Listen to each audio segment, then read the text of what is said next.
Hi, Sunita. Hi, Lee. So, this is part of a series that we're working on for our blog, and it's basically interviews with authors and editing clients to talk about their process. And that can range from, what's in the project that they're working on to issues around writing and revision. And Mm. I was really interested to talk to you about your revision process because you've been at it for a while and you've been especially productive, I would say, in Oh, responding to detailed edits. And so it's just, I'd like to hear, how it's going for you. So would you mind starting by describing the project? yeah, sure. I'd love to. So, my project is a creative nonfiction. It's really an autobiography of my working life. So, I work in tech and in the process of big tech as a project manager. And in my 25 plus year career, I've gone through some toxic workplaces. I've gone through some mental health issues, and now I'm recovered, but I really feel like it's important to talk about it from not like an expert clinical PhD kind of lens, but from somebody like me who's just a worker, and from my perspective, what is it like to lose your mental health and even your physical health because of your work. And so that's what my project's about. So what was your process in writing the first draft that the draft that you submitted? What was it like writing this piece? um, well, it started out being fun, but and I thought, hey, it's easy to write about my story because I lived it. And once I started writing, it became very convoluted because I didn't know what order to tell things in, and I didn't know like really how to start the story. So I just started writing, and because I'm an engineer, I'm in tech, it came out very like dry and technical, which is how I'm used to writing for work. And it wasn't like a storytelling process. So as I wrote it, I wrote many drafts. Um, it evolved, but I think the hardest thing was like, how do I order everything and where do I start? So I just had to start writing, and sort of put the order sort of came to me as I wrote. And I went like, okay, this should be at the beginning, and I need to tell this story first before I talk about this thing. And finally, the book came into like 6 parts for me, and to sort of chunk it out because it's such a big thing to write about a 25-year career. So Mhm. once I chunked it out, it kind of gave me sort of a structure for the story. But That's yeah, a it just great came. technical term for the writing. Once I chunked it out. Yes. That people have all different ways of describing their Yeah. process. So I'm interested too in hearing what you learned at Humber School of Writing Sure. for writers, right? Because you Right. studied in order to understand, story structure and things like that. Correct. I wrote almost the entire manuscript, and there was an author, forget her name now, but I read her book, and it was a book about women talking about their spiritual experiences. So one of the things I feared in writing this book, it was a very big fear, was like, I'm not a spiritual person, but how do I write about spirituality? Because it is part of my story. And so I bought this book, and it was women of many different faiths, atheist, Jewish, Catholic, and they wrote stories. So I reached out to the author, and I said, I'd love to hear about your process or any tips you have. And she replied, and we had a Zoom call, and Amazing. yeah, and she said, Okay. I suggest the Humber School of Writing for you, their summer workshop. And so I had to like send in a sample, Mhm, and at first they rejected it, and they said, this is not creative nonfiction mhm, because it was so technical. And then I said, okay, I'm going to write. They gave me some tips how to write it. So I sent back a totally different submission, and it was about my mindfulness retreat, which was a silent retreat for 5 days. mhm. And I wrote it very much like a story. And they said, okay, we'll take this piece and work on it. So I got in, and in that 1 week program, I learned from many different authors, but I think the most important tip I learned was to show, not tell. Right, so I was a teller, coming from my background, and I understood the art of writing to show the reader my point and let them figure it out rather than me just like tell it, which was what I've been trained to do. Right, don't beat around the bush, just put your point on the PowerPoint and let the client read it. But I had to become much more descriptive, and I think just hearing the other students critique my work and say, "Hey, this is really good. I like this," or "This made me laugh," gave me so much confidence. That's wonderful. So Yeah. for other people who might be um, wanting to write a memoir, I guess a key piece of advice from you might be like consider formal instruction to if you're coming at this without a history of writing a lot of creative work and you have a lot to learn about writing, consider enrolling in a course. I would say so. And the real gift of the course, it's not even stated. It's the fact that we had like 6 people in my session. We were assigned a published author to lead us, but it was really the 6 of us learning from each other because I had to read their submissions and give feedback on it. And as I listened, one was a mystery, one was romance, one was a nonfiction, a creative nonfiction like mine, but and dystopian story, very different genres.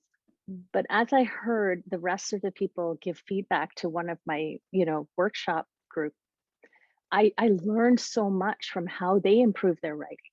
Mhm. So I think the process that I had to give feedback and I saw how all of our pieces improved by the end of the week gave me such hope.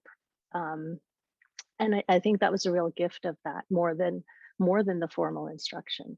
Once you went through that process and you started working in different ways with your material and with an eye to showing rather than telling, Yeah.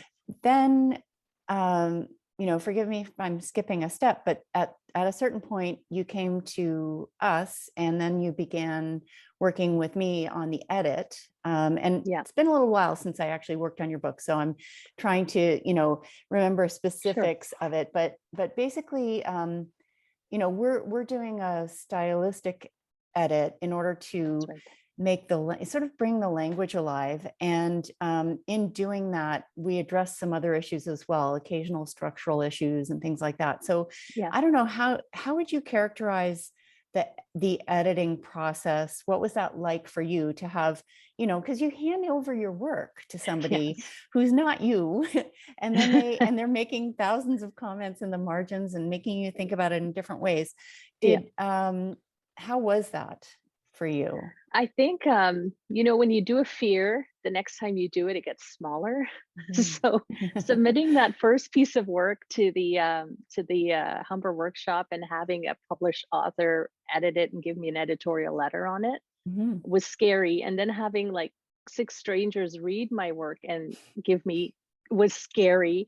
Mhm. And so I think I saw how much better my work was from that process. So I had faith going in that, I'm handing over, I think it was an 80,000 word manuscript to you, Mhm. Lee. Mhm. And it was like my baby. It was like my, a lot of much personal details about me. And Very personal, yes. Mhm. yeah, it's very personal. But I had trust that, this industry, that editors, they have a real skill and that I would hand that over and it would come back being better, Mhm. which is my whole mission is to put the story into the world and make it entertaining for the reader, not like a heavy read.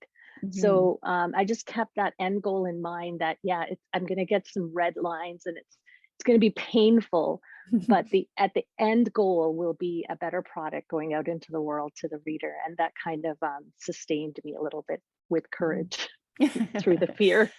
You do have a Yeah. lot of courage. You also have an incredible work ethic, and that's part of your story, is that Yeah. your background taught you, trained you, demanded of you that Yes. you have this work ethic that Yeah. eventually drove you into the kinds of like, personal crises that make it necessary for you to tell this story, right? For yourself Right. and for others.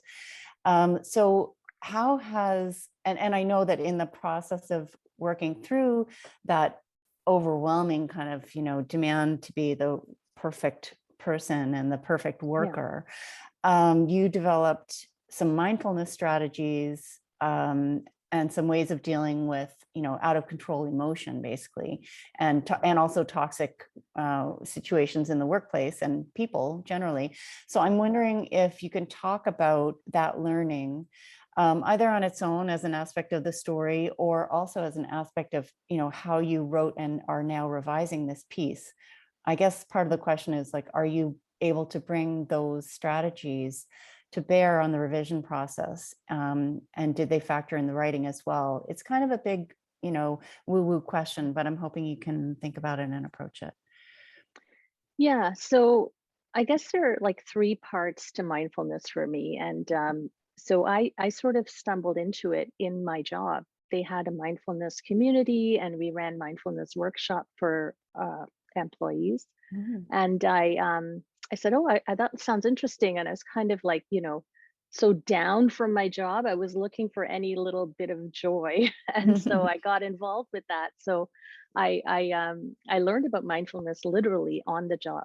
Mm. And then the other middle part of the story was that after my mental health got impacted because of my job, mindfulness ended up very without my intention, just by chance, being the thing that really helped me regain my mental health. Mm. And so it was a part of my story. And then as I was doing the writing process, I had to take all the lessons I learned about recovering my mental health from a toxic job and apply it to my writing and my editing. So, Mhm. for example, I had to learn self care because I just drove myself. I would, take on a task and not take care of myself, not be there for my family, get sort of all consumed by it. So I had to say, this writing cannot consume me. I have to still be there for myself and my kids and my husband. Mm. And and then I also had to become mindfully aware of how much fear I had in writing, and will I be good enough, and will anybody buy this book, and is this for no good reason whatsoever. And I had to be mindful of all of those fears and sort of set them aside and say, okay, this is just time for writing. Mhm. So the way I did that was I meditated first thing when I woke up, Mm. and before the rest of the family woke up, I would tend to write right then, Mhm. because I had quieted my mind. 20 minutes of sitting meditation. All the fears come up when your eyes are closed and you're not doing anything. And I could sort of calm them down one by one. So when I went to the laptop and I started writing, I would kind of say, okay, I see you, fear, but can you just like be quiet while I just get this down on paper? Nobody has to read it. We're just going to type it out and see what comes out. And Mhm. so Yeah. mindfulness in the end, I think, helped me keep my balance during writing, not get consumed by it, and also set aside the fear so the creative energy could come up, right? Mm. Because I think fear reduces creativity in a Oh, way. yes. I Yeah. think that's been medically shown Yeah. that it reduces learning. People can't learn when they're in an anxious state. Right. Yes. Cortisol's running through. So, okay. So I just find find it so moving that you're doing this, and you're doing it with such dedication to making it the best book that it can be, which is sort of what we're all about at Iguana Yeah. Books. Not to sound too salesy there, but that truly is the mission: is to find any person who has a story to tell and help them get, that to the point where they're publishing their best version of their book possible. But you make Yeah. it easy because you are so dedicated to improving your craft and to telling the story in a way that Yeah. will, I guess, reach people. So that's my long lead up to my question, Yeah. which is, who's your ideal reader for this book? What do you hope it will do in the world?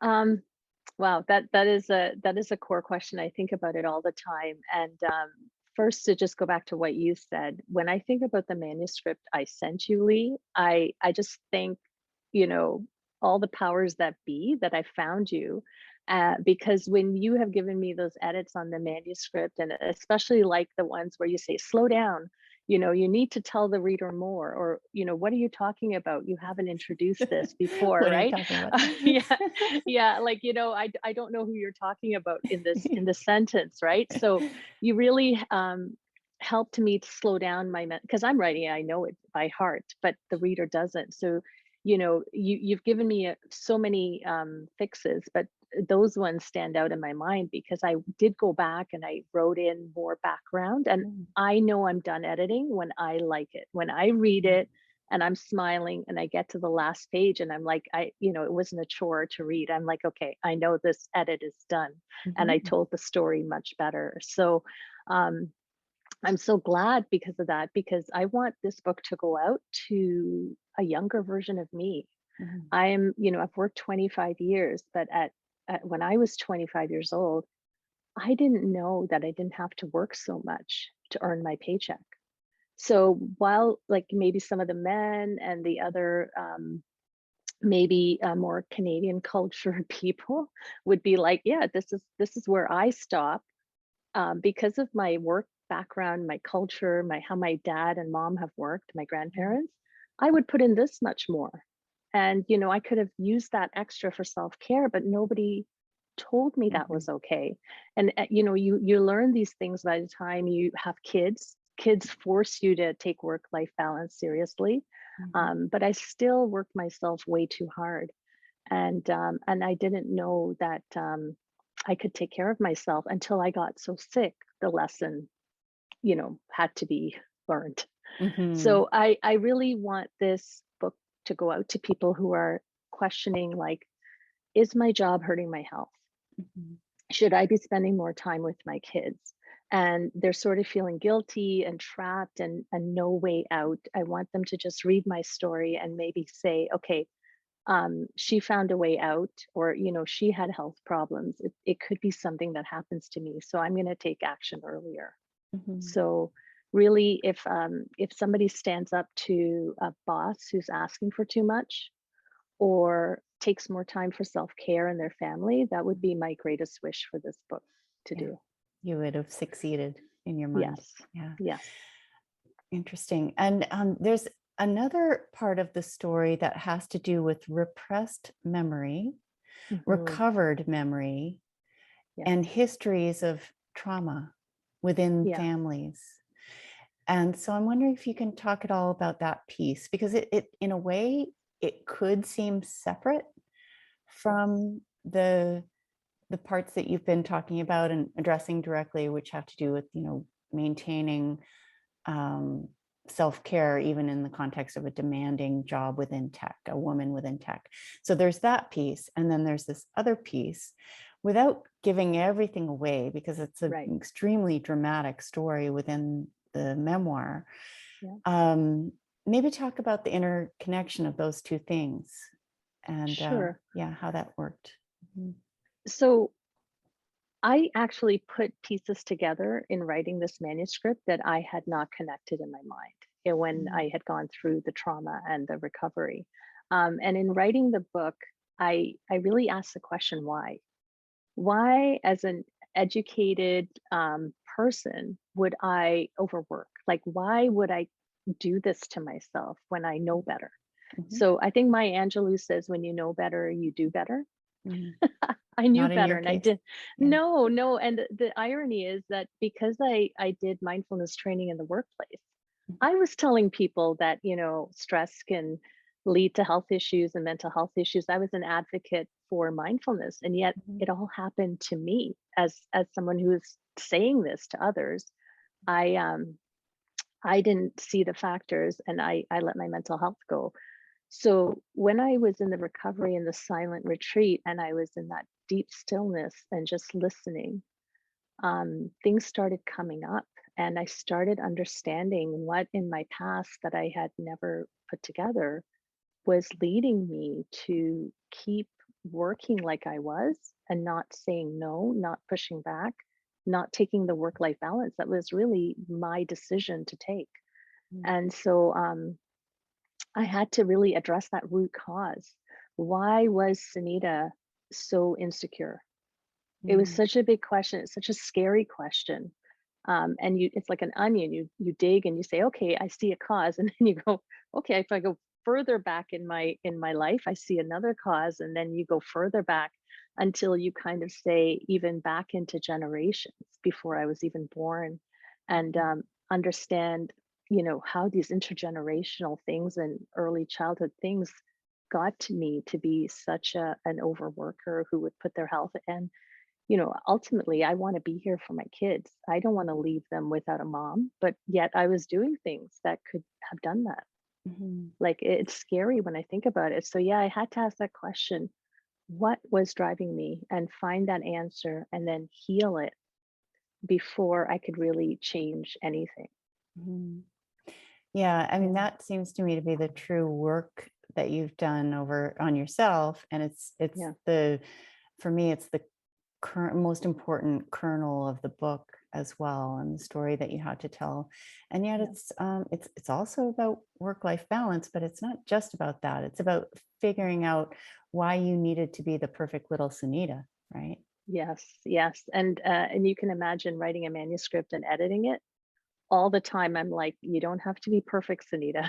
You Mm-hmm. just have to get the project done and trust that, with the editing that you, Lee, have given me, it Mm-hmm. will be good enough. And just say it's good enough. It tells a great story. Stop striving for perfection. Otherwise, I'll never get done and I'll drive myself crazy. Mm-hmm. Every day I have to kind of struggle through that. But, if you think about it and you address it, you can kind of put it away and get down to the business of writing. Yeah.